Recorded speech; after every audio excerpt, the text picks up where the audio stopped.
আসসালামু আলাইকুম। আশা করছি যে যেখানে আছেন আল্লাহর রহমতে ভালো আছেন। আমিও ভালো আছি। এখন যেহেতু জলপাই শীতে বাজারে সচরাচর জলপাই পাওয়া যায়। তাই আবারও আরেকটা নতুন জলপাইয়ের আচার নিয়ে আসলাম। আচারটা ভালো লাগলে অবশ্যই চ্যানেলটা সাবস্ক্রাইব করবেন আর ফেসবুক থেকে দেখলে পেজটি ফলো করে রাখবেন। এটা হচ্ছে জলপাই। আমি এখানে ১ কেজি জলপাই নিয়েছি, ডাঁটাটাকে ফেলে দিলাম। আমি এখন একটা বটির মাধ্যমে জলপাইটাকে কেটে নিচ্ছি। আমি জলপাইটাকে কিভাবে কাটছি দেখেই বুঝতে পারছেন।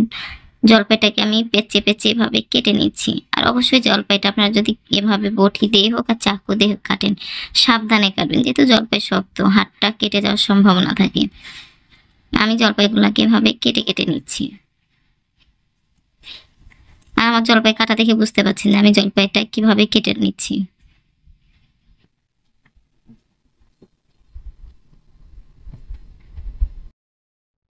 আমি জলপাইয়ের মাথার অংশটা কেটে ফেলে দিলাম। এভাবে জলপাইটাকে কেটে নিলাম। এভাবে এখন সব জলপাইগুলাকে কেটে নিব।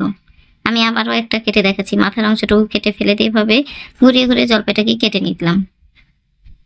এভাবে জলপাইটাকে কেটে রেখে দিচ্ছি। আমি এভাবে সব জলপাইগুলাকে কেটে নিলাম। আমি জলপাইটা আগেই ধুয়ে নিয়েছিলাম। সবগুলাই কাটা হয়ে গেছে। চুলার উপর একটা প্যান বসিয়ে দিয়ে দিচ্ছি সরিষার তেল। আমি ১ কাপের বেশি তেল দিয়ে দিলাম। তেলটা হালকা গরম হয়ে আসছে তখন দিয়ে দিচ্ছি ৫ ফোড়ন।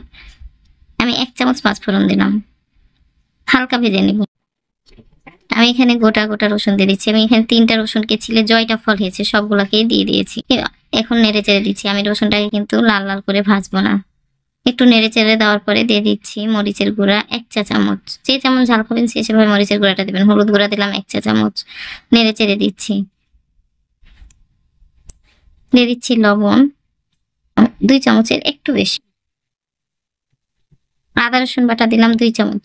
আমি কিন্তু আদা রসুন বাটাটা বেশি বেশি করে ২ চামচ দিয়ে নিয়েছি। একটু নেড়ে চেড়ে দিয়ে দিচ্ছি চিনি।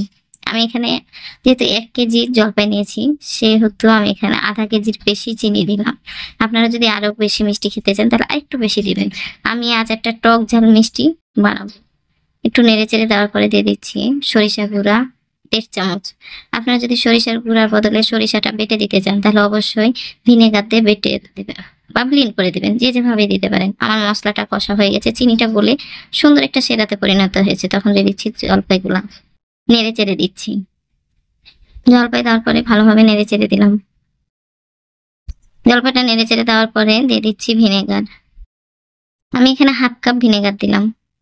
আর অবশ্যই ভিনেগার দিবেন। তাহলে ভিনেগার দিলে কি হয় যে আপনার আচারটা নষ্ট হয় না, দীর্ঘদিন ভালো থাকে। ঢাকনা দিয়ে ঢেকে দিলাম। যখন ভালোভাবে ফুটে এসেছে ঢাকনাটা উঠিয়ে নেড়ে দিচ্ছি। আর অবশ্যই জালটাকে মিডিয়াম রাখবেন। আর জলপাইয়ের সাথে যে রসুনগুলা দিলাম এই রসুনগুলা খেতে এত টেস্ট হয় আপনারা খেলেই বুঝতে পারবেন। আবারও ঢাকনা দিয়ে ঢেকে দিলাম। ঢাকনাটা উঠিয়ে আবারও নেড়ে দিচ্ছি। আর অবশ্যই জালটাকে মিডিয়াম আঁচে রাখবেন। যেহেতু জলপাই সিদ্ধ হতে বেশি সময় লাগে না, খুব দ্রুত সিদ্ধ হয়ে যায়। আর আমার কালারটা খুব সুন্দর এসেছে দেখেই বুঝতে পারছেন। আবারও নেড়ে চেড়ে ঢাকনা দিয়ে ঢেকে দিলাম। কিছুক্ষণ পর আবারও ঢাকনাটা উঠে আবারও নেড়ে দিচ্ছি। আর জলপাইয়ের আচারটা বানাতে গেলে অবশ্যই মিডিয়াম আঁচে বানাবেন।